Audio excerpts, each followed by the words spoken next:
தாவேகா தலைவர் விஜய் தலைமையில் கூட்டணி அமையும் என்று அமமுக பொதுச் செயலாளர் டிடிவி தினகரன் தெரிவித்துள்ளார். தேர்தல் நெருங்கும் நேரத்தில் எதிர்பாராத கூட்டணி அமைய வாய்ப்புள்ளதாகவும், எந்த கட்சியுடன் விஜய் கூட்டணி அமைப்பார் என்பதும் போக போகத்தான் தெரியும் என்றும் அவர் கூறினார்.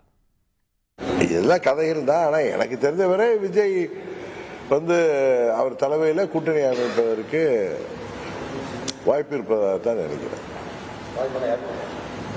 அவர் தலைமையில் ஒரு கூட்டணி தேர்தலில் போட்டியிடுவதற்கு தான் வாய்ப்பு இருப்பதாக நினைக்கிறேன். அது யார் கூடனா அது போக போகத்தான் தெரியும். அவர் தேர்தலில் தங்களால் சோபிக்க முடியாத தலைமையில் அப்படிங்கிறத உணர்ந்து அவர் விஜய் அவர்களுக்கு கூட்டணி அழைப்பு விடுவது பிள்ளையார் சொல்லி போட்டாங்க. அவங்க யாரோ 2 பேர் இவங்க கட்சிக்காரங்களே, பழனிசாமி அவர் கட்சிக்காரர்களே கொடியை ஆசைத்து விட்டு ஏன்னா பார்த்தவங்களாம் அந்த டிஷர்ட் ஏடிபிகே டிஷர்ட் போட்டிருக்கிறத தொலைக்காட்சிகளே பார்த்தோம். அவர் விஜய் தலைமையை ஏற்றுக்கொண்டு செய்வதற்கு முயற்சி செய்கிறாரோ இந்த தேர்தலில் அப்படிங்கிற ஒரு எண்ணம் தோன்றுகிறது. உடனுக்குடன் செய்திகளை தெரிந்து கொள்ள சன் நியூஸ் பெல் ஐகானை கிளிக் பண்ணுங்க.